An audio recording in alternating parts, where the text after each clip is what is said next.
کیسے ممکن ہے کہ میں مرنے سے پہلے پہلے قرب الہی تک پہنچ جاؤں؟ کیا ایسا ممکن ہے؟ میرے بہت سے دوست میری آنکھوں کے سامنے چلے گئے اور وہ مقام قرب تک نہیں پہنچے، مقام معرفت تک نہیں پہنچے۔ تو جب راتوں کی تنہائیوں میں، بالخصوص سردیوں کی راتوں کی تنہائیوں میں، یہ خیال آتا ہے کہ عمر عزیز تیزی سے گزرتی جا رہی ہے، قبر قریب سے قریب تر آتی جا رہی ہے، پیر کامل کے جو اوصاف ہیں کہیں دکھائی نہیں دیتے، تو میں تو مارا گیا راہ میں۔ اولیاء اللہ کی کتب پڑھتے ہیں، ان کی سوانح پڑھتے ہیں، ان کے حالات، جب ان کے حالات سے آگاہ ہوتے ہیں تو ہم بھی چاہتے ہیں حضرت بایزید، حضرت جنید، حضرت سیری سکتی، رومی، غزالی، سعدی، ہم بھی ان کے قافلے میں جا شامل ہوں۔ لیکن کیا کریں، کہیں سے رحیل کارواں سنائی نہیں دیتی، قافلے کی آواز سنائی نہیں دیتی، سفر بھی طے کرنا ہے، رہنمائی بھی کہیں نہیں۔ یہ میں جتنی باتیں کر رہا ہوں ان لوگوں کے لیے کر رہا ہوں جو حق کی تلاش میں، معرفت و قرب الہی کی تلاش میں اپنی طرف سے بہت کوشش کر رہے ہیں، لیکن کامل رہنمائی نہ ملنے کے سبب 1 انچ آگے نہیں بڑھتے، اور ذہنی تصور کو معرفت سمجھ لیا ہے، ظاہری وسائل کے پیدا ہو جانے کو کرم نوازی کی دلیل سمجھ لیا، آنکھیں بند اندھیرا، اپنے ہی تصورات کو معرفت سمجھنے لگ گئے۔ ہم نے بہت اس میں محنت کی ہے، اور اللہ تعالیٰ کی توفیق کے بغیر یہ محنت ممکن نہیں۔ میں نے یہاں پہ استدلال کر رہا ہوں، یہی کرم جو کسی طالب حق کے اندر پیدا ہوتا ہے، 800 سال پہلے حضرت امام غزالی، آپ کے اندر بھی یہ کرم پیدا ہوا۔ آپ خود فرماتے ہیں المنقذ من الضلال میں، آپ کی آخری تصنیف حضرت امام غزالی کی، آپ فرماتے ہیں حضرت امام غزالی نے پیر و مرشد پکڑے اولین دور میں، شیخ ابو علی فارمدی، وقت گزرتا گیا، پیر و مرشد کا وصال ہو گیا، آپ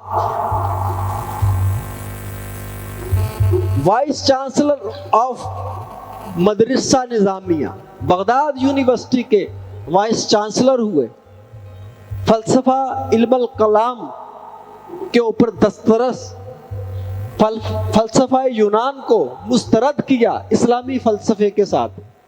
آپ فرماتے ہیں میں یونانیوں کے ساتھ مقابلہ کیا، فلسفیوں کے ساتھ مقابلہ کیا، اسلام کی سربلندی ثابت کی دلائل کے ساتھ، لیکن میں خود کسی حقیقت سے آشنا نہ تھا، میں قرآن کے الفاظ سے تو آشنا تھا، ان الفاظات کی جو حقیقت تھی ان سے آشنا نہیں تھا۔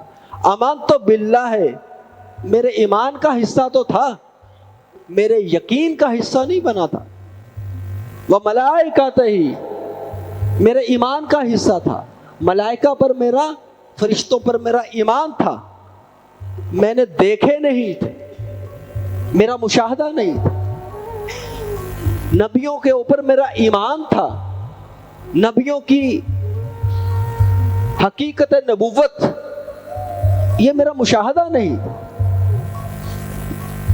جب میرے اوپر یہ کیفیت بدستور تہ در تہ یہ مجھے جھکاتی گئی، اب میں اسٹوڈنٹس کے سامنے جو خطاب کیا کرتا تھا اس میں دھیما پن آتا گیا. میرا کرب، میرا درد، میرا اضطراب اس حد تک غالب آ گیا کہ میرا کھانا پینا چھوٹ گیا. میں نے صوفیاء کو پھر آخر کار سٹڈی کیا.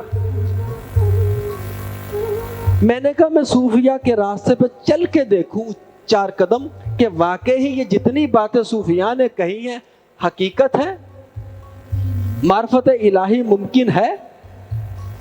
آپ فرماتے ہیں رات کو میں تہیہ کرتا، ارادہ کرتا کہ اب میں اس راستے پہ چلوں گا اولیاء اللہ کے. میں نے کتابیں پڑھی اولیاء اللہ کی بغور. میں نے کہا اس راستے پہ چل کے دیکھیں. لیکن دن کو میرا نفس غالب آ جاتا.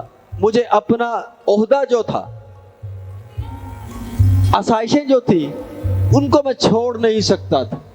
میرے بچوں کی محبت تھی، بیوی کی محبت تھی، میں اپنا گھر بار نہیں چھوڑ سکتا تھا. جبکہ تصوف کی جو جتنی بھی میں نے کتابیں پڑھی ہیں وہ یہ کہتی تھی یہ سب کچھ چھوڑنا پڑے گا. رات کو میرا ایمان کچھ ہوتا، دن کے وقت وہ تبدیل ہوتا. اسی کشمکش میں غیبی طور پہ اللہ تعالیٰ نے میری مدد فرمائی. میری زبان بند ہو گئی. جب میری زبان بند ہوگی، بادشاہ وقت میرے لیے طبیب بھیجے لیکن بے فائدہ. میری زبان نہ کھلی، میرا درس بند ہو گیا. میں جو لیکچر دیا کرتا تھا یونیورسٹی آف بغداد میں بند ہو گیا. میرا کھانا پینا چھوٹ گیا. جب یہ میرے اوپر کیفیت آئی تو ایک رات میں اٹھا، میں نے وضو کیا، دھاڑے مار مار کے رویا اور کہا یا الہی، مجھے جب کوئی نہیں سنتا، جب تمام تدبیریں فیل ہو جاتی ہے تو صرف تو سنتا ہے. میں تیری ہی طرح متوجہ ہوتا ہوں اگرچہ تجھے نہیں جانتا. میری چارہ سازی فرما. آپ فرماتے ہیں پھر میری کیفیت بدل گئی. میں نے فیصلہ کر لیا کہ اب اس راستے پہ چلنا ہے. بولا تو جا نہیں رہا، نوکری وہ چھٹ گئی.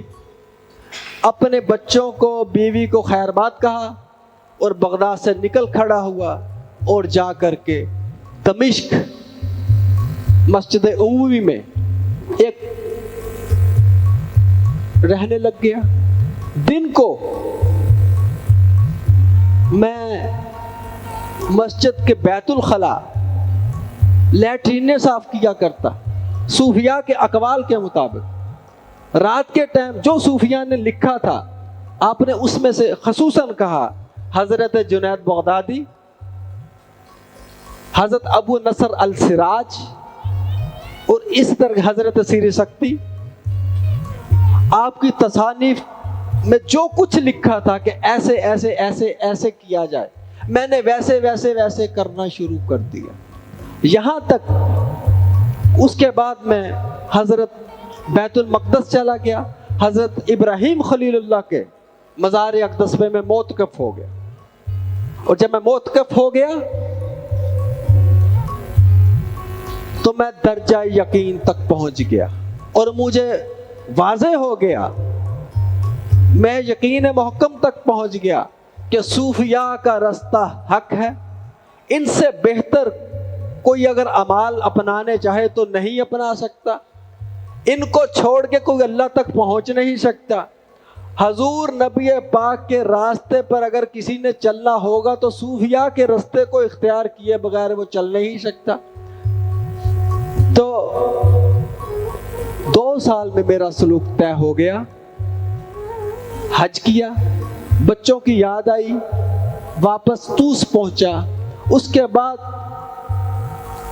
2 درسگاہیں بنائی. ایک میں علوم ظاہرہ کی تعلیم دیتا، پھر انہی طلباء کو باطنی تعلیم دیا کرتا اور خود خلوت نشینی اختیار کی اور اپنی تنہائیوں میں جو اللہ تعالیٰ نے مجھے یقین کے درجات عطا کیے تھے ان کا مشاہدہ کرتا